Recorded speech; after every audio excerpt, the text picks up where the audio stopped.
ഇന്ന് നമ്മൾ വളരെ ദുഃഖകരമായ ഒരു വാർത്തയാണ് പത്രങ്ങളിലൊക്കെ വായിച്ചത്. റോഹിംഗ്യൻ മുസ്ലിങ്ങളെ സംബന്ധിച്ചിടത്തോളം നമ്മളിങ്ങനെ കേട്ട് വിടുന്ന ഒരു പേരാണ് റോഹിംഗ്യൻ മുസ്ലിങ്ങൾ എന്ന് പറയുന്നത്.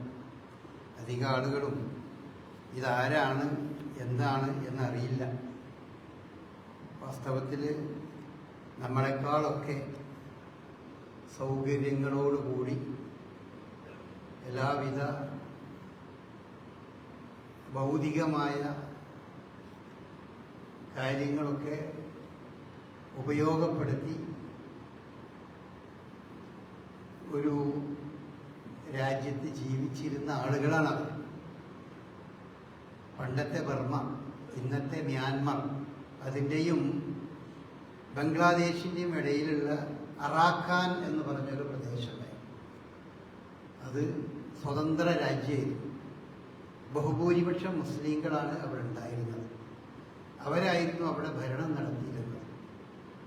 വലിയ വലിയ കച്ചവടക്കാരും അതുപോലെ തന്നെ സെയിലേഴ്സും ഈ കപ്പൽ യാത്രകളൊക്കെ നടത്തി അതിലൊക്കെ വലിയ വൈദഗ്ധ്യം നേടിയ, അത് വലിയ നിപുണന്മാരായ വിദ്യാഭ്യാസ വിചക്ഷണന്മാരൊക്കെ ജീവിച്ചിരുന്ന ഒരു സ്വതന്ത്ര രാജ്യമായിരുന്നു ഈ അറാക്കാൻ. 1700കളിലും 1800കളിലൊക്കെ അങ്ങനെ. ഈ അറാക്കാൻ പിന്നീട് ബ്രിട്ടീഷുകാരുടെ അധീനതയിലായി. അങ്ങനെ ഇപ്പോൾ നമ്മളൊക്കെ അറിയുന്ന ബർമ്മ എന്നാണ് നമ്മളൊക്കെ പണ്ട് ഈ മ്യാൻമറിനെ പറ്റി പറയുന്നത്. നമ്മുടെ നാട്ടിൽ നിന്ന് ഗൾഫിലേക്ക് പോകുന്നത് പോലെ ആളുകൾ ബർമ്മയിലേക്കായിരുന്നു പോകാറുണ്ടായിരുന്നത്. അത്രയും സുഭിക്ഷമായ ഒരു നാടായിരുന്നു ഇന്ത്യയുടെ തന്നെ കിഴക്കേ ഭാഗത്ത് സ്ഥിതി ചെയ്യുന്ന ഈ ബർമ്മ. അത് 1924 ബ്രിട്ടീഷുകാർ അവിടെ അധികാരം കൈയടക്കി അധിനിവേശം നടത്തിയത്. അങ്ങനെ അവർ അധികാരം കൈയടക്കുന്ന സന്ദർഭത്തിൽ ഇതിൻ്റെ തൊട്ട് മുമ്പായിക്കൊണ്ട് തന്നെ 1780 ഈ ബർമ്മ എന്ന രാജ്യം നേരത്തെ നമ്മൾ പറഞ്ഞ ഈ മ്യാൻമർ എന്ന നാടിനെ ജയിച്ചടക്കി അതിനെ ബർമ്മയോട് ചേർത്തു. എന്നിട്ട് അതിനൊരു സ്റ്റേറ്റാക്കി മാറ്റി. ഇപ്പോൾ ഇന്ത്യയിലെ ഒരു സ്വതന്ത്രമായി നിൽക്കുന്ന ഒരു നാടിനെ ഇന്ത്യ രാജ്യം ജയിച്ചടക്കിയിട്ട് ഇന്ത്യയുടെ ഒരു സ്റ്റേറ്റാക്കി മാറ്റുന്നത് പോലെ ബർമ്മയുടെ ഒരു സ്റ്റേറ്റാക്കി മാറി. അതാണ് റോഹിംഗ്യ എന്ന് പറയുന്നത്. അപ്പോൾ 1748 മുതൽ അല്ലെങ്കിൽ 1785 മുതൽ പിന്നെ ഇത് ബർമ്മയുടെ ഒരു ഭാഗമായി അവർ മാറി. പിന്നെ ബ്രിട്ടീഷുകാർ വന്നു.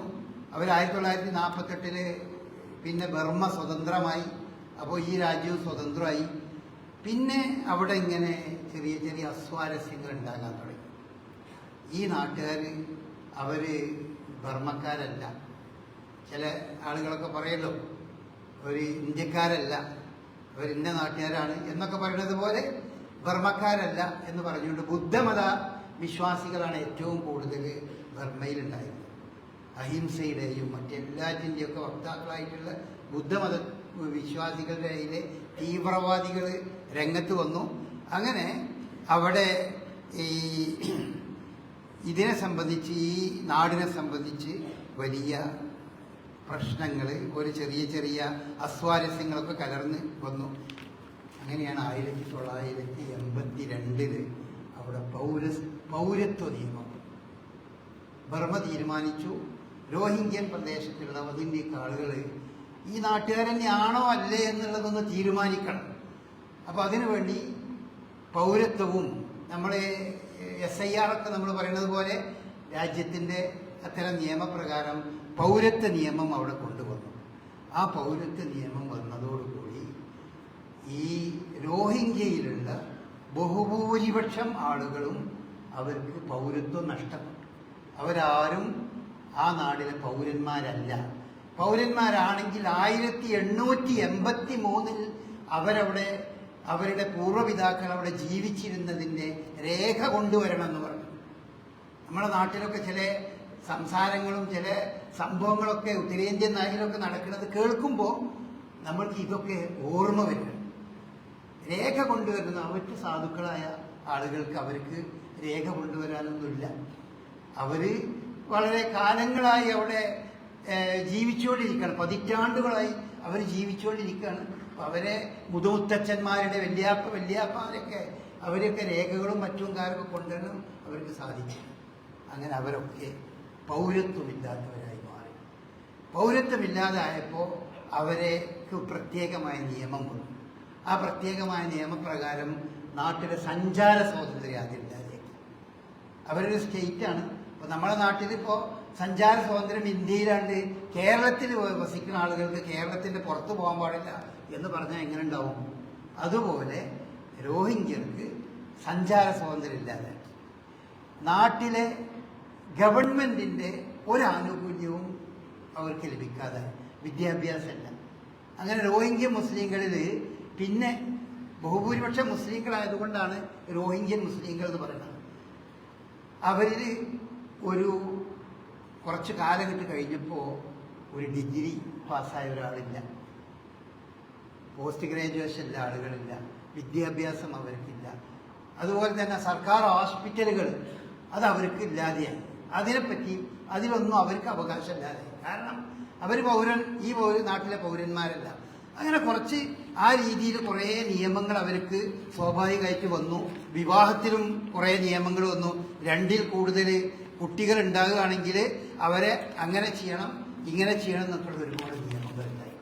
ആ നിയമങ്ങളൊക്കെ ഈ പറഞ്ഞ ഇതിൻ്റെ പേരിൽ പിന്നെ തീവ്രവാദികളുടെ അക്രമങ്ങൾ, വർഗീയ കലാപങ്ങൾ 1975, 78, 89, 90, 92 ഇതൊക്കെ ഇവരെ നിരന്തരം പട്ടാളവും അതുപോലെ തീവ്രവാദികളും ഭരണകൂടവും കൂട്ടമായിക്കൊണ്ട് ഇവർക്കെതിരെ തിരിയാൻ തുടങ്ങി.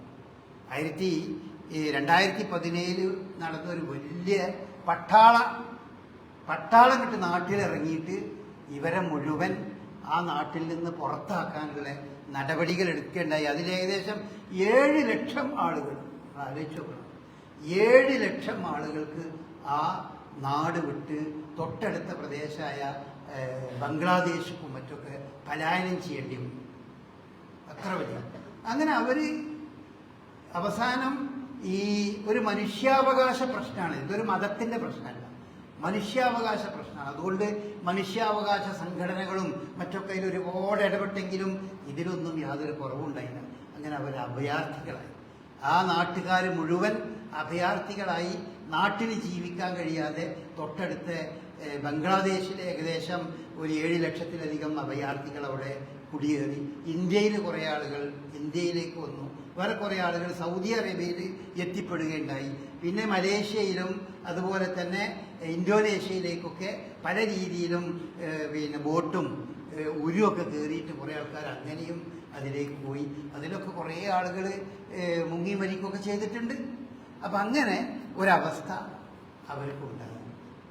അങ്ങനെ അവസാനം ഐക്യരാഷ്ട്രസഭയൊക്കെ പറഞ്ഞു, ലോകത്ത് ഏറ്റവും അധികം പീഡിപ്പിക്കപ്പെടുന്ന അഭയാർത്ഥികൾ അത് ഈ രോഹിംഗ്യക്കാരാണ് എന്ന് അവർ പ്രസ്താവനയൊക്കെ ഇറക്കി. അവർക്ക് ധാരാളം പല സൗകര്യങ്ങളും ചെയ്തു കൊടുക്കാനൊക്കെ നിയമങ്ങൾ വന്നു. പക്ഷെ ആ നിയമങ്ങളൊന്നും നടപ്പായില്ല. അവരുടെ ക്യാമ്പുകൾ മുഴുവൻ പട്ടിണിയും പരിവട്ടമായി. അങ്ങനെ ജീവിക്കാൻ കഴിയാതെയായി. ആണും പെണ്ണും കുട്ടികളും എല്ലാവരും പല സ്ഥലങ്ങളിലേക്കും പലായനം ചെയ്തു. അങ്ങനെ ഗതികെട്ട് അവരൊന്നാകെ ഒരു പലായനം നടത്തിയതാണ്. ഇപ്പോൾ കഴിഞ്ഞ മാസം ഒന്നാകെ 530 രോഹിംഗ്യക്കാർ ഒന്നാകെ ഒരു 2 ബോട്ടുകളിലായി യാത്ര ചെയ്യുമ്പോൾ അവർ മലേഷ്യക്ക് പോവാണ്. മലേഷ്യക്ക് രക്ഷപ്പെടാണ് ഈ ക്യാമ്പുകളിൽ നിന്ന്. ബംഗ്ലാദേശിലും അതുപോലെ ഈ അവിടെ തീരപ്രദേശങ്ങളിലൊക്കെയുള്ള ക്യാമ്പുകളിൽ നിന്ന് രക്ഷപ്പെട്ട് അവർ പോകുന്നതിൽ 2 ബോട്ടുകളിലായിട്ട് 530 ആളുകളുണ്ടായിരുന്നു. 2 ബോട്ട് മുങ്ങി 530 ആളുകളും ഇതായി കഴിഞ്ഞ ഇന്നലെയാണ് ഈ അവർ മരണപ്പെട്ടു എന്നുള്ളത് UN ഒക്കെ സ്ഥിരീകരിച്ചിട്ടുണ്ട്. അപ്പോൾ ഇങ്ങനെ ഒരു നമുക്ക് ചുറ്റും നടക്കുന്ന കുറേ സംഭവങ്ങളാണ്. ഫലസ്തീനെ സംബന്ധിച്ച് നമ്മൾ ആലോചിച്ചു നടക്കുന്ന കാര്യങ്ങൾ എന്തൊക്കെയാണെന്ന്. അത് പിന്നെ നമ്മൾക്കാണ് ശീലമായി. നമ്മുടെ സോഷ്യൽ മീഡിയയും അതുപോലെ ടെലിവിഷനുകളൊക്കെ കുറേ അത് നമുക്ക് റിപ്പോർട്ട് ചെയ്തിട്ടുണ്ട്. ഇവരുടെ കാര്യം അങ്ങനെയല്ല. ഇവരുടെ ഭാഗത്തേക്ക് ഒരു സോഷ്യൽ മീഡിയ സാറ്റലൈറ്റിൽ നിന്ന് വരുന്ന ചെറിയ ചിത്രങ്ങൾ എവിടുന്നെങ്കിലും കിട്ടിയെങ്കിൽ മാത്രമേ ഇവ രോഹിംഗ്യരെ സംബന്ധിച്ചിടത്തോളം ലോകം തന്നെ അറിയുള്ളൂ. ആ രീതിയിലേക്ക് പീഡിപ്പിക്കപ്പെടുന്ന ഒരു സമൂഹമായി മാറി മനുഷ്യത്വം മരവിച്ചു പോയ ഒരു പ്രദേശം. ഇതിനൊക്കെ തുടക്കം എന്താണ്? ഇങ്ങനെയൊക്കെ ആകുന്നതിന് തുടക്കം എന്താണ്? പൗരത്വം എന്ന് പറഞ്ഞ സംഗതിയാണ്. പൗരത്വത്തിൽ നിന്ന് അങ്ങോട്ട് നീക്കപ്പെട്ട് കഴിഞ്ഞാൽ പിന്നെ രാജ്യത്തിന് നമ്മളുടെ കാര്യത്തിൽ ആ രീതിയിൽ ഒരു ഉത്തരവാദിത്തമല്ല. നമ്മുടെ രാജ്യത്ത് ഇപ്പം നമുക്കൊക്കെ നമ്മുടെ ഈ രാജ്യത്തിൻ്റെ പൗരന്മാരാകണോണ്ടാണ് നമുക്ക് പല ആനുകൂല്യങ്ങളും ഇവിടുത്തെ ഓരോ കാര്യങ്ങളിലും നമുക്ക് ബന്ധപ്പെടാൻ കഴിയുന്നത്. വോട്ടവകാശം എന്ന് പറഞ്ഞത് പൗരത്വം അല്ലെങ്കിൽ വോട്ടവകാശം തന്നെയല്ല. ഇപ്പോൾ ബംഗ്ലാദേശിലോ ബംഗാളിലോ ഒക്കെ ഇപ്പോൾ അടുത്ത കാലത്ത് ഒരു യാത്ര പോകാൻ പാസ്പോർട്ട് ലഭിക്കാൻ പൗരത്വ രേഖ പരിശോധിക്കുന്ന അവസ്ഥയെത്തി. പൗരത്വത്തിനെതിരിൽ ഒരുപാട് നീക്കങ്ങളും ഒക്കെ നമ്മൾ കൂട്ടമായി ഇന്ത്യയിൽ അതിനെപ്പറ്റി പലതും നടന്നിട്ടുണ്ടെങ്കിലും മറ്റൊരു രീതിയിൽ പൗരത്വ പ്രശ്നങ്ങൾ തന്നെ നമ്മളിലേക്ക് വരും. അപ്പോൾ അതുകൊണ്ട് നമ്മൾ ചെയ്യേണ്ട സംഗതി എന്താ വെച്ചാൽ ഈ വോട്ടർ ലിസ്റ്റ്, പൗരത്വവുമായി ബന്ധപ്പെട്ട കടലാസുകൾ അതൊക്കെ പരമാവധി സർക്കാർ പറയുന്നത് പോലെ തന്നെ നമ്മളതൊക്കെ ശരിയാക്കി അതിൽ നിന്ന് നമ്മൾ പുറത്താക്കപ്പെടുന്ന ഒരവസ്ഥ ഒരിക്കലും ഉണ്ടാകാൻ പാടില്ല. കാരണം ബോധപൂർവം അതിൽ നിന്ന് പുറത്താക്കപ്പെടുന്ന അവസ്ഥയാണ് മ്യാൻമറിലൊക്കെ ഉണ്ടായിട്ടുള്ളത്. ബോധപൂർവം അങ്ങനെ ഉണ്ടാകുകയാണ് ചെയ്തിട്ടുള്ളത്. പക്ഷേ അങ്ങനത്തെ ഒരവസ്ഥ നമുക്ക് ഉണ്ടാകാൻ പാടില്ല. അത് എപ്പോഴും നമ്മൾ ജാഗ്രത വേണം ആ വിഷയത്തിൽ. നമ്മളിപ്പോൾ ഇത്ര ഹരമായി ഫുട്ബോളും ലോകവും ഓരോ ടീമും അതിൻ്റെ ഫാൻസായി പടക്കം പൊട്ടിച്ച് അങ്ങാടിയിലൂടെയൊക്കെ ഇങ്ങനെ ആഘോഷിച്ച് നടക്കുന്നുണ്ടല്ലോ നമ്മളൊക്കെ. പക്ഷെ ഇതൊക്കെ ആലോചിച്ച് നോക്കിയാൽ നമുക്കൊന്നും ഇതിന് കഴിയില്ല. നമ്മുടെയൊക്കെ നെക്സ്റ്റ് ജനറേഷൻ ഇപ്പോൾ കുറേ കുറച്ച് അടുത്ത ജനറേഷൻ, പിറ്റത്തെ രണ്ടാമത്തെ ജനറേഷൻ എന്തായി പോവും, എങ്ങനെയാകും എന്നൊക്കെ ഉള്ളത് ഒരു ആലോചനാ വിഷയമാണ്. അപ്പം അതിന് നമ്മളെപ്പോഴും നമ്മുടെ രാജ്യത്തിൻ്റെ നിയമവും ഭരണഘടനയും ശരിയായ രീതിയിൽ പരിപാലിച്ചുകൊണ്ട് സർക്കാർ പറയുന്ന രേഖകളും മറ്റു കാര്യങ്ങളൊക്കെ എപ്പോഴും ശരിയാക്കി അങ്ങനെ സർക്കാരിൻ്റെ ഏത് തരം സർക്കാരുകളാണെങ്കിലും എന്തുദ്ദേശത്തിൽ സർക്കാർ കാര്യങ്ങൾ നടപ്പാക്കുകയാണെങ്കിലും അതിൻ്റെ എല്ലാ രേഖകളൊക്കെ ശരിയാക്കി നമ്മൾ പൗരൻ എന്നുള്ളതിൽ നിന്ന് ഒരു കാരണവശാലും പുറത്തേക്ക് പോകാൻ ഒരവസരം നമ്മുടെ ഭാഗത്ത് നമ്മുടെ അശ്രദ്ധ കൊണ്ടുണ്ടാകാൻ പാടില്ല. അത്തരം സംഗതികൾ ആ പൗരൻ എന്നുള്ള ഒരു രാജ്യത്തെ പൗരൻ എന്നുള്ളതിൽ നിന്ന് ഒരാളെ നീക്കം ചെയ്യുന്നതോടുകൂടി പിന്നെ അയാൾക്കെതിരിൽ എന്ത് നടപടിയെടുക്കാനും സർക്കാരിന് സാധിക്കും. കാരണം സർക്കാരിനൊരു ഉത്തരവാദിത്തം. അപ്പോൾ രോഹിംഗ്യയിലൊക്കെ നടന്നത് ഒന്നാകെ ഒരു രാജ്യത്തെ ലക്ഷക്കണക്കിന് ആളുകൾ, ലക്ഷമല്ല മില്യൺ കണക്കിന് ആളുകളെയാണ് പൗരത്വത്തിൽ നിന്നാണ് മാറ്റിയത്. പൗരന്മാരല്ല എന്നാണ് പറഞ്ഞു. അതോടുകൂടി പിന്നെ സർക്കാരിന് ഉത്തരവാദിത്തമില്ലാതെ അതല്ല എന്ന് പറഞ്ഞാൽ അതിനെതിരെ ശബ്ദമുയർത്താനും മറ്റൊന്നും കഴിയാത്ത ദുർബല വിഭാഗത്തിന് എന്തും ചെയ്യാൻ സാധിക്കും. ആ രീതിയിൽ കഷ്ടപ്പാടിൽ കഴിഞ്ഞുകൂടുന്നൊരു വിഭാഗമാണ് ഇവർ. അപ്പോൾ അതുകൊണ്ട് ഇത്തരം സന്ദർഭങ്ങളെ പറ്റിയൊക്കെ പത്രത്തിൽ വായിക്കുമ്പോൾ ഇതിൻ്റെ പിൻഭാഗം ഇതെങ്ങനെ സംഭവിച്ചു നമ്മൾ ആലോചിക്കണം. ഒരു നാട് ഭരിച്ചിരുന്ന ആ രീതിയിൽ കൈകൊണ്ടിരുന്ന പ്രതാപത്തോടുകൂടി ജീവിച്ചിരുന്ന ഒരു സമൂഹം ഒന്നടങ്കം, ഒരു കുടുംബമല്ല അല്ലെങ്കിൽ ഏതെങ്കിലും ഒരു ഗ്രാമത്തിലുള്ളവരല്ല, ഒരു സ്റ്റേറ്റിലുള്ള ആളുകൾ, ലക്ഷക്കണക്കിന് ആളുകളെയാണ് ഒന്നാകെ. അങ്ങനെയൊക്കെ സാധിക്കും സർക്കാരുകൾക്ക്. അത് നമ്മൾ മനസ്സിലാക്കണം. നിയമങ്ങളിലൂടെ അങ്ങനെയൊക്കെ സാധിക്കും. അതുകൊണ്ട് ആ ജാഗ്രത നമുക്ക് എപ്പോഴും ഉണ്ടാകേണ്ടതുണ്ട്. എന്നാൽ ഈ അഭയാർത്ഥി എന്ന് പറയുന്നത് അത് വല്ലാത്തൊരു നമ്മളുടെ എല്ലാവിധ ആനുകൂല്യവും എല്ലാ മനസ്സും പ്രാർത്ഥനയും ലഭിക്കേണ്ട ഒരു വിഭാഗമാണ് അഭയാർത്ഥികൾ എന്ന് പറയുന്നത്. അഭയാർത്ഥികൾ ഇപ്പോൾ ഇസ്ലാമിൻ്റെ കാഴ്ചപ്പാടിൽ അഭയാർത്ഥികൾ എന്ന് പറഞ്ഞാൽ നബി സല്ലല്ലാഹു അലൈഹി വസല്ലമയുടെ കാലത്ത് അഭയാർത്ഥി ക്യാമ്പുകളൊന്നുമില്ല. ഇപ്പോൾ മക്കയിലുള്ള ശക്തമായ പീഡനങ്ങളിൽ നിന്ന് രക്ഷപ്പെടാൻ വേണ്ടി സഹാബാക്കൾ ഈ മദീനയിലേക്ക് വന്നു, അബസീനയിലേക്ക് പോയി. പക്ഷെ ആ കാലഘട്ടങ്ങളിലൊന്നും ഇങ്ങനെ അഭയാർത്ഥി ക്യാമ്പുകളും ടെന്റുകളും അങ്ങനെയല്ല ഉള്ളത്. എത്ര ആളുണ്ടെങ്കിലും അവരെ മുഴുവൻ മദീനയിലേക്ക് വന്ന അഭയാർത്ഥികൾക്ക് ഉണ്ടായത് വലിയ അനുഭവമാണ്. അവർക്ക് വലിയ സ്വീകരണമാണ് ഉണ്ടായത്. അതാണ് അൻസാറുകൾ എന്ന് പറയുന്നത്. മുഹാജിർ എന്ന് പറഞ്ഞാൽ അഭയാർത്ഥികളായി വരുന്നവർ എന്നാണ്. പലായനം ചെയ്തു വരുന്ന ആളുകൾ, അഭയം തേടി വരുന്ന ആളുകൾ. കാരണം വിശുദ്ധ ഖുർആൻ തന്നെ പറയുന്നത് അഭയം തേടി വരുന്ന ആളുകൾ അവരെ മതം നോക്കേണ്ടതല്ല, മതം നോക്കി ചെയ്യേണ്ടതല്ല. നമ്മോടൊരു അഭയം തേടി ഒരാൾ വന്നാൽ ഏത് മതക്കാരൻ എന്നുള്ളതല്ല, അയാളുടെ ആ പ്രശ്നം നമുക്ക് കൈകാര്യം ചെയ്യാൻ പറ്റുമെങ്കിൽ അങ്ങനെയെന്നാണ്. ഇപ്പൊ വിശുദ്ധ ഖുർആൻ സൂറത്ത് തൗബയിലെ 6-ാമത്തെ ആയത്തിൽ നമുക്ക് കാണാൻ കഴിയും, വൈൻ അഹദും മിനൽ മുശ്രിക്കീന ഇസ്തജാറക, ബഹുദൈവ വിശ്വാസികളിൽ. അപ്പൊ ഇസ്ലാമിന്റെ ഏറ്റവും വിശ്വാസപരമായി ഇസ്ലാമുമായി ഏറ്റവും വേർതിരിഞ്ഞു നിൽക്കുന്നത് ബഹുദൈവത്വമാണ്. മുസ്ലിങ്ങളും ഇസ്ലാം എന്ന് പറഞ്ഞത് ഏകദൈവാരാധനയിൽ അധിഷ്ഠിതമായ ഒരു സൊസൈറ്റിയാണ്. ആ ഏകദൈവാരാധനയിൽ അധിഷ്ഠിതമായ സൊസൈറ്റിക്ക് എതിരിൽ നിൽക്കുന്ന അത് യോജിക്കാത്ത ആളുകളാണ് ബഹുദൈവാരാധകർ എന്ന് പറയുന്നത്, അല്ലെങ്കിൽ മുശ്രിക്കുകൾ എന്ന് പറയുന്നത്. അപ്പോ ഇനി മുശ്രിക്കുകളായ ആളുകളാണെങ്കിൽ നിങ്ങളോട് അഭയം ചോദിച്ചാൽ, റസൂലുള്ളാഹി സ്വല്ലല്ലാഹി അലൈഹി വസല്ലമയുടെ കാലത്ത് സഹാബാക്കൾക്കൊക്കെ റസൂലുള്ളാഹി നൽകുന്ന നിർദ്ദേശമാണ്, വൈൻ അഹദുൻ മിനൽ മുശ്രിക്കീന ഇസ്തജാറക ഫഅജിറുഹു, അയാൾക്ക് നിങ്ങൾ അഭയം കൊടുക്കണം. അഭയം കൊടുക്കണേൽ എന്ത് ചെയ്യരുത്, നിങ്ങൾ പിന്നോട്ട് പോകരുത്. ഹത്താ യസ്മഅ കലാമല്ലാഹ്, അപ്പോഴേ അവർക്ക് നമ്മൾ പറയുന്നത് കേൾക്കാൻ കഴിയുള്ളൂ. അഭയം കൊടുക്കാതെ ആട്ടി വിട്ടാൽ, അവരെ തിരസ്കരിച്ചു കഴിഞ്ഞാൽ നമ്മുടെ വാക്കുകൾ അവർക്ക് കേൾക്കാൻ കഴിയില്ല. അപ്പൊ മുസ്ലിങ്ങളെ സംബന്ധിച്ചിടത്തോളം റസൂലിന്റെ കാലത്ത് പ്രത്യേകിച്ചും അള്ളാഹു എന്താ പറയണത് എന്നൊക്കെ അവരെയോട് പറയണമെന്നുണ്ടെങ്കിൽ അവർക്ക് ഇപ്പം അത്യാവശ്യം അവർക്ക് അഭയം കൊടുക്കലാണ്. അവർ നമ്മളോട് അഭയം വേണമെന്ന് പറഞ്ഞ് വരികയാണ്. അപ്പോൾ ഇല്ല, ഇവിടെ അഭയമൊന്നുമില്ല, അല്ലെങ്കിൽ മുസ്ലിം ആയിട്ട് നിങ്ങളെ അഭയം പറ്റുള്ളൂ, ചെല്ലടാ കെലിമ എന്ന് പറഞ്ഞാൽ കെലിമല്ലിച്ചതല്ല പെട്ടത്. അങ്ങനെയുള്ള ഇസ്ലാം പറയണതല്ല. അതൊക്കെ ഇസ്ലാമിനെ പറ്റി മറ്റുള്ള ആളുകൾ പിന്നെ പ്രചരിപ്പിക്കുന്ന സംഗതിയാണ്. ഇസ്ലാം എന്തെങ്കിലും ആനുകൂല്യങ്ങളോ അല്ലെങ്കിൽ ഇസ്ലാമിലേക്ക് ഒരു ഇങ്ങനത്തെ സംഗതിയിലേക്ക് നമ്മളെ കൂടെ ചേർക്കണമെങ്കിൽ കെലിമല്ലെങ്കിൽ കൂടെ ചേർക്കാൻ പറ്റുള്ളൂ എന്നൊക്കെ ഇസ്ലാമിന്റെ ശത്രുക്കൾ പ്രചരിപ്പിച്ചുണ്ടാക്കുന്നതാണ്.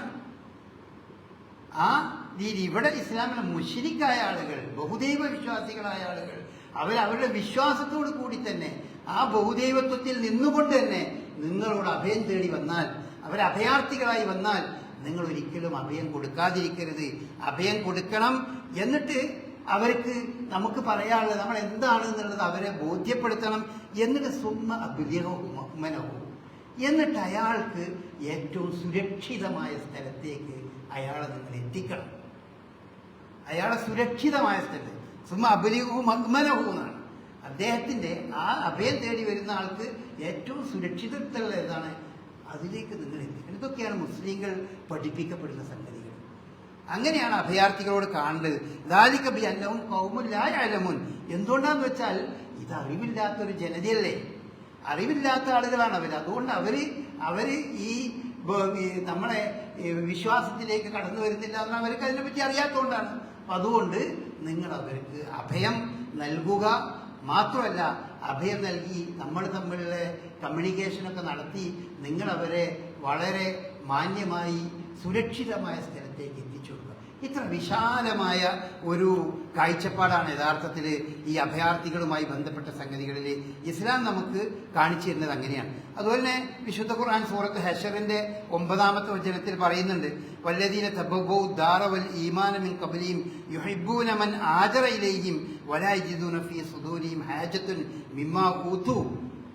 മദീനയിലേക്ക് കടന്നു വന്ന അഭയാർത്ഥികളോട് അഥവാ മുഹാജിറുകളോട് അവര് മദീനാവാസികൾ ചെയ്ത ആ വിശാലമായ മനസ്ഥിതിയെപ്പറ്റി വിശുദ്ധ ഖുർആൻ പുകഴ്ത്തിക്കൊണ്ട് പറയാണ്. അവരെ പുകഴ്ത്തിക്കൊണ്ട് പറയാണ്. അവര് എന്താണ്, താമസിക്കാൻ ഇടവും അതുപോലെ തന്നെ വിശ്വാസവും ഒക്കെ അവർ നൽകി. അവരെ സ്വീകരിക്കുന്നതിൽ ഒരു മനസ്സിൽ ഒരു പ്രയാസവും അവർക്ക് ഉണ്ടായിട്ടില്ല. വളരെ വിശാല മനസ്സോടുകൂടി അവരെ സ്വീകരിച്ചു. അതും പിന്നെ ഖുർആൻ എടുത്തു പറഞ്ഞു, പലരും അവനവനേക്കാൾ പ്രാധാന്യം നൽകിയിരുന്നത് ഈ വന്ന അഭയാർത്ഥികൾക്കായിരുന്നു. അവനവനേക്കാൾ പ്രാധാന്യം ഈ അഭയാർത്ഥികൾക്കാണ് നൽകിയിരുന്നത് എന്നാണ്. വലോക്കാനബിയും ഹസാസ, അവർക്ക് പല ആവശ്യങ്ങളുണ്ടായിരുന്നു, എന്നാൽ അവിടെയൊക്കെ നിൽക്കട്ടെ, അതൊക്കെ അവിടെ നിൽക്കട്ടെ, ഇവരുടെ കാര്യം പരിഗണിക്കട്ടെ എന്ന് പറഞ്ഞ് അതിനാണ് മുൻഗണന നൽകിയിരുന്നത്. വമയ്യൂക ശുഹ നഫ്സിഹി. പക്ഷെ അങ്ങനെ എല്ലാവർക്കും മുൻഗണന നൽകും. ഇപ്പോൾ നമ്മൾ ഈ പലപ്പോഴും ഈ ഗൾഫ് രാജ്യങ്ങളിലൊക്കെ പോയ ആളുകൾക്ക് അറിയാം, സൗദി അറേബ്യയിലും അതുപോലെ മറ്റ് മുസ്ലിം രാജ്യങ്ങളും പോലെ അവിടെ ഉള്ള ഫലസ്തീൻ പൗരന്മാർക്ക് ലഭിക്കുന്ന ഒരു ആനുകൂല്യങ്ങളും അവർക്കുള്ള സൗകര്യവും അവരൊക്കെ ഇത്രയധികം സൗകര്യമാണ്. കാരണം അവർ അഭയാർത്ഥികളായി വന്നവരാണ് പലരും, സൗദി അറേബ്യയിലും മറ്റൊക്കെ വരുന്ന പല ആളുകളും. ആ ആളുകൾക്ക് അവർ എല്ലാ സൗകര്യങ്ങളും ചെയ്തു കൊടുക്കണം, എല്ലാ സൗകര്യങ്ങളും. അത് കാണുമ്പോൾ പല ആളുകൾ പറയും ഇവരെ വെറുതെ അഹങ്കാരികളാക്കുകയാണ്. ഈ ഫലസ്തീനിൽ ഇവിടേക്കുള്ള ഫലസ്തീനികൾ മഹാ അഹങ്കാരികളായി മാറിയിട്ടുണ്ട്, അവർക്ക് കിട്ടുന്ന സൗകര്യത്തിന്റെ ആധിക്യം കൊണ്ട് എന്ന് പറയും. അതുപോലെ തന്നെ മ്യാൻമറിൽ നിന്ന് കുറെ ആളുകൾ ഇത്തരം രാജ്യങ്ങളിൽ എത്തിയിട്ടുണ്ട്. അവിടെയൊക്കെ അവർ വളരെ മാന്യമായി അവർ സ്വീകരിച്ചിട്ടുണ്ട്. ഇത് മുസ്ലിം രാഷ്ട്രങ്ങൾ മാത്രമല്ല കേട്ടോ, ഇത് ചില മുസ്ലിം രാജ്യങ്ങളല്ലാത്ത രാജ്യങ്ങളും അഭയാർത്ഥികളോട് വളരെ മാന്യമായി വർത്തിക്കുന്ന ആളുകളുണ്ട്.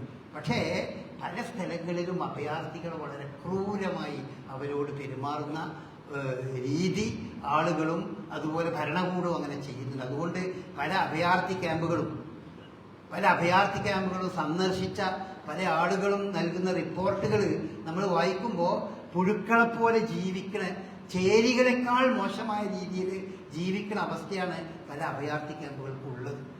പക്ഷേ ഒരു വിശ്വാസിയെ സംബന്ധിച്ചിടത്തോളം അങ്ങനെയല്ല ചെയ്യേണ്ടത് എന്നാണ് ഫൗലായിക ഹുമുൽ മുഫ്ലിഹൂൻ. അങ്ങനെയൊക്കെ ചെയ്യുമ്പോഴേ നിങ്ങളൊക്കെ ജീവിതത്തിൽ വിജയം വരിക്കുള്ളൂ എന്നൊക്കെയാണ് വിശുദ്ധ ഖുർആൻ നമുക്ക് പറഞ്ഞത്. അല്ലാഹു സുബ്ഹാനഹു വ തആല ഇത്തരം ഈ അവസ്ഥകളിൽ നിന്ന് നമ്മയൊക്കെ കാത്തു രക്ഷിക്കുമാറാകട്ടെ. നമുക്കറിയില്ല എന്തൊക്കെയാണ് ഇത്തരം അവസ്ഥകൾ എപ്പോഴാണ് വരിക, എങ്ങനെയാണ് വരിക. എപ്പോഴും നമ്മൾ അള്ളാഹുവിലേക്ക് മടങ്ങുകയും അവനോട് പ്രാർത്ഥിക്കുകയും അവനോട് കാര്യങ്ങൾ പറയുകയും എന്നതൊക്കെ നമ്മളുടെ ഒരു ജീവിതത്തിൻ്റെ ഭാഗമായി മാറണം. അപ്പോഴേ നമുക്ക് എപ്പോഴും അവൻ്റെ ഒരു അനുഗ്രഹവും കാര്യങ്ങളൊക്കെ ഉണ്ടാകുള്ളൂ. പലപ്പോഴും ഇത്തരം പീഡിതമായൊരവസ്ഥ കൈവരുന്നതിന് കുറേ കാരണം അവരിൽ നിന്നൊക്കെ ഉണ്ടാകുന്ന കുറേ പ്രശ്നങ്ങളൊക്കെ തന്നെ ആയേക്കാം. എന്തിനായാലും ശരി നമ്മൾ വളരെ ആ വിഷയത്തിൽ വിശാലത വേണം. ഈ പറഞ്ഞ അഭയാർത്ഥികൾക്ക് വേണ്ടി അവരുടെ കഷ്ടപ്പാട് നീങ്ങാൻ വേണ്ടി നമുക്കൊക്കെ ചെയ്യാൻ കഴിയുന്ന സംഗതികൾ പ്രാർത്ഥിക്കുക എന്നാണ്. നമ്മുടെ പ്രാർത്ഥനകളിലും നമ്മുടെ ഓർമ്മകളിലൊക്കെ ഇത്തരം സാധുക്കളായ മനുഷ്യന്മാർ, കഷ്ടപ്പെടുന്ന ഇത്തരം ആളുകൾ നമ്മുടെ പ്രാർത്ഥനകളിലൊക്കെ എപ്പോഴും ഇടം പിടിക്കണം. ബഹുമാനമാണ്.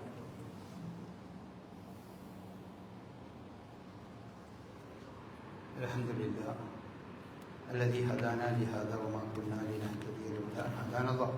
اللهم صل على محمد وعلى آل محمد كما صليت على إبراهيم وعلى آل إبراهيم إنك حميد مجيد. أما بعد, നമ്മൾ ഈ രോഗികളായ ആളുകളെ സന്ദർശിക്കുന്ന കാര്യങ്ങൾ നമ്മൾ കഴിഞ്ഞ ദിവസം ശ്രദ്ധയിൽപ്പെടുത്തിയിരുന്നു. അപ്പോൾ അതിൽ പെട്ട വളരെ പ്രധാനപ്പെട്ട ഒരു കാര്യമാണ് രോഗികളെ സന്ദർശിക്കാൻ പറ്റുന്ന ആളുകളെ നമ്മൾ സന്ദർശിക്കുമ്പോൾ, ഇനി സന്ദർശിക്കാൻ പറ്റിയിട്ടില്ലെങ്കിലും നമ്മൾക്ക് അവർക്ക് വേണ്ടിയുള്ള പ്രാർത്ഥന എന്ന് പറഞ്ഞാൽ വളരെ പ്രധാനപ്പെട്ട സംഗതി. നമ്മളെ കൂട്ടത്തിൽ രോഗമായി കിടക്കുന്ന ആളുകൾക്ക് വേണ്ടി നമ്മൾ പ്രാർത്ഥിക്കാം. അത് അവരെ സന്ദർശിക്കാൻ പറ്റുന്ന ഒരവസ്ഥയിലാണെങ്കിൽ ആ സന്ദർശിക്കുന്ന അവസ്ഥയിലും പ്രാർത്ഥിക്കേണ്ടതുണ്ട്. അതിന് നമ്മൾ പ്രാർത്ഥിക്കേണ്ട വിഷയം എന്താണെന്ന് വെച്ചാൽ എപ്പോഴും പ്രതീക്ഷ നൽകുന്ന പ്രാർത്ഥനയാണ്. അപ്പോൾ ഒരു സന്ദർശിക്കുമ്പോൾ പ്രാർത്ഥിക്കാൻ റസൂലുള്ളാഹി പറഞ്ഞത് ലാ ബഅസ് തഹൂർ ഇൻഷാ അല്ലാഹ് എന്ന് നിങ്ങൾ പ്രാർത്ഥിക്കണം എന്നാണ്. എന്ത് രോഗമാണെങ്കിലും ശരി സാരല്ല. ലാ ബഅസ് എന്നർത്ഥം സാരല്ല. തഹൂർ ഇൻഷാ അല്ലാഹ്, ഇൻഷാ അല്ലാഹ് അതൊക്കെ ശരിയാവും. അങ്ങനെയാണ് പ്രാർത്ഥിക്കാൻ പറഞ്ഞത്. അങ്ങനെയാണ് റസൂലുള്ളാഹി ആ വിഷയത്തിൽ പറഞ്ഞ ഏത് രോഗിനെ കാണുമ്പോഴും ഏത് രോഗിയുടെ അടുത്ത് നിങ്ങൾ പോകുമ്പോഴും ലാ ബഅസ് തഹൂർ ഇൻഷാ അല്ലാഹ് എന്ന് പറഞ്ഞാൽ അയാളുടെ മനസ്സിലേക്ക് നമ്മൾ ആ ഒരു പ്രതീക്ഷയാണ് നമ്മൾ ഇട്ടുകൊടുക്കേണ്ടത്. സാരല്ല, ഇതൊക്കെ ശരിയാകും എന്നാണ് ആ പദത്തിൻ്റെ അർത്ഥം.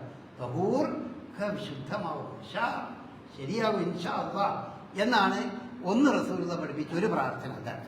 രണ്ടാമത്തെ ഒരു പ്രാർത്ഥന റസൂലുള്ളാഹി പഠിപ്പിക്കുന്നത് അല്ലാഹുമ്മ, അവിടെ നിന്ന് നമുക്ക് അവിടെ നിന്ന് പ്രാർത്ഥിക്കാൻ പറ്റുമെങ്കിൽ അല്ലാഹുമ്മ റബ്ബന്നാസ് അദ്ഹിബിൽ ബാസ് ഇശ്ഫി അൻത ഷാഫി ലാ ഷിഫാ ഇല്ലാ ഷിഫാക് ഷിഫാ ലാ യുഗാദിറു സഖ്മൻ എന്ന് പ്രാർത്ഥിക്കാൻ പറഞ്ഞു.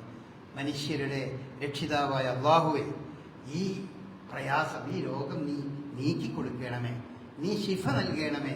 നീയാണല്ലോ ശിഫ നൽകുന്നവൻ. നീ ശിഫ നൽകുന്ന നിന്റേതല്ലാത്തൊരു ശിഫയുമില്ലല്ലോ. അതുകൊണ്ട് വേദനയില്ലാത്ത, രോഗമില്ലാത്ത രീതിയിൽ ഈ രോഗം നീ സുഖപ്പെടുത്തി കൊടുക്കണമേ എന്ന് പ്രാർത്ഥിക്കാം. അത് അറബിയിൽ അറിയണവര് അല്ലെങ്കിലും നമ്മളവിടെ നിന്ന് പ്രാർത്ഥിക്കേണ്ട സംഗതിയാണ്. പിന്നെ വേറൊന്ന് റസൂലുള്ളാഹി പറഞ്ഞിട്ട്, ഈ വേദന അനുഭവിക്കുന്ന ആളുകളാണെങ്കിൽ അവരോട് പ്രാർത്ഥിക്കാൻ റസൂലുള്ളാഹി പറഞ്ഞിട്ടുണ്ട്.